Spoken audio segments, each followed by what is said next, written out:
Jharkhand public service commission के पद से पिछले महीने मुक्त होने वाले झारखंड कैडर के पूर्व आईपीएस अधिकारी अमिताभ चौधरी की आज तड़के मौत हो गई। चौधरी ने राजधानी के एक निजी अस्पताल में अंतिम सांस ली।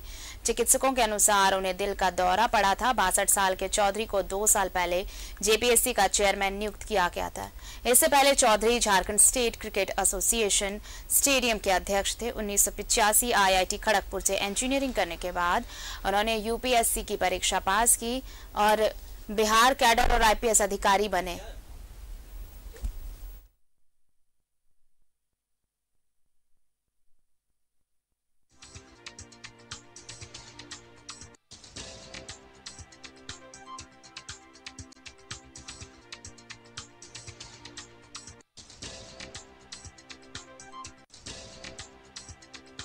पीछे पहुंचाया।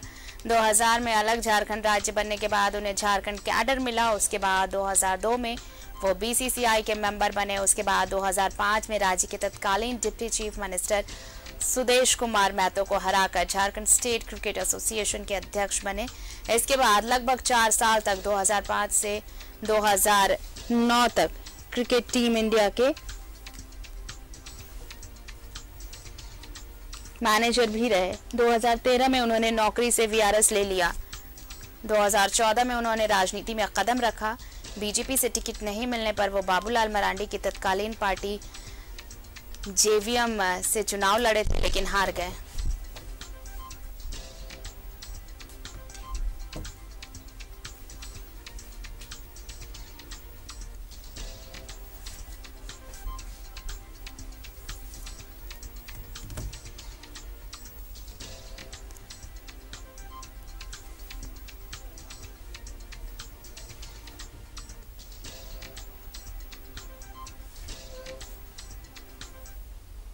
और चलिए सीधे अमिताभ चौधरी के आवास आपको लिए चलते हैं। मौजूद है हमारे सहयोगी शाहनवाज अख्तर वहां पर। शाहनवाज, एक ऐसी शख्सियत जिसका हर क्षेत्र में एक अपनी पहचान रही हो, एक अलग अंदाज से उन्होंने अपनी पहचान बनाई।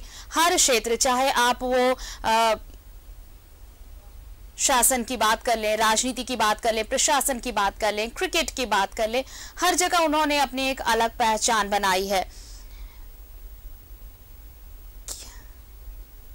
क्या कुछ फिलहाल वहां पर देखने को मिल रहा है? क्या परिवार के सभी लोग पहुंच गए हैं जिनका इंतजार हो रहा था?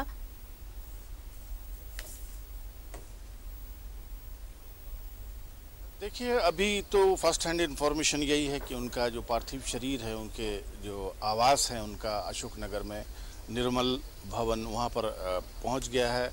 उनके साथ सुबह से ही उनके सहयोगी, उनके साथ कितने भी लोग काम करते थे, क्रिकेट फैटर्निटी से जुड़े हुए, जेएससीए से जुड़े हुए लोग हैं, वो सब यहाँ पर आए हुए हैं। सब बेहद उदास और गमगीन हैं।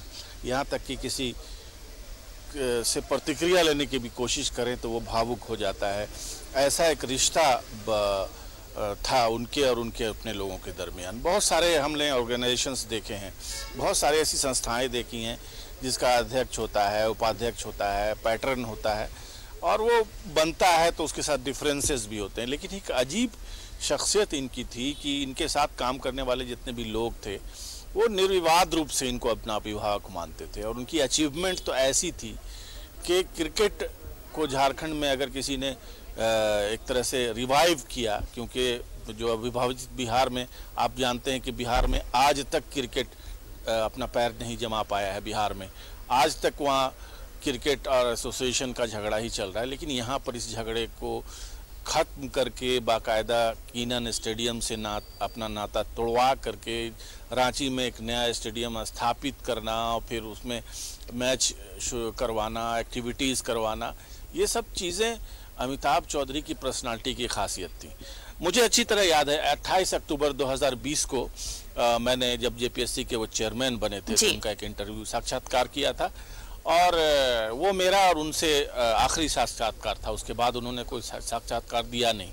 अमूमन वो बहुत ज़्यादा बोलना पसंद नहीं करते थे, मीडिया में आकर के अपनी बड़ाई करना पसंद नहीं करते थे। लेकिन मैंने उनसे पूछा था कि आखिर क्या ऐसा जादू है कि अमिताभ चौधरी प्रॉब्लम सॉल्वर के तौर पर सामने आते हैं, समस्या का समाधान उनके ही हाथों होता है, जैसे जेपीएससी में अब जा कर के हुआ। 4 जीपीएससी का परिणाम उन्होंने इतनी जल्दी घोषित करा दिया। हालांकि वो 2 साल से कुछ कम समय तक ही रहे, क्योंकि उनका जो एज था अब रिटायरमेंट आ गया, और वो उस वक्त भी जानते थे। लेकिन चूंकि उनको चैलेंज स्वीकार करना शुरू से पसंद था, और चैलेंज स्वीकार उन्होंने न सिर्फ ये कि क्रिकेट में किया बल्कि अपराध उन्मूलन में किया। जब जो रांची की फिजा में जो लोकल अपराधियों और गैंगस्टर से आज मुक्ति पा करके लोग सुकून से घर में रहते हैं, ये अमिताभ चौधरी की देन है।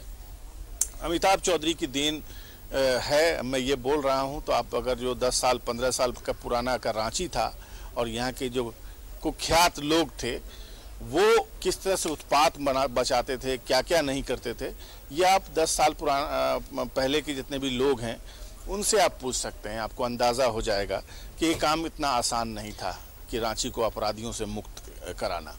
इसके बाद चलिए ये कुछ चीजें जिस तरह से आप अपने अनुभव साझा कर रहे हैं शाहनवाज, ये चीजें बस अब यादों में ही रह गई हैं, क्योंकि अब अमिताभ चौधरी हमारे बीच नहीं रहे, लेकिन उनकी यादें हमेशा रहेंगी और लोग उन्हें बेहतर शासक, बेहतर प्रशासक, एक देखिए मैनेजर भी जब रहे, खेल जगत में भी उनकी एक अलग पहचान रही, तो वो यादों में रहेंगे, अब सबके दिलों में रहेंगे। आप बने रहिए, अपडेट्स और भी लेंगे। शुक्रिया फिलहाल तमाम बातचीत के लिए आपका।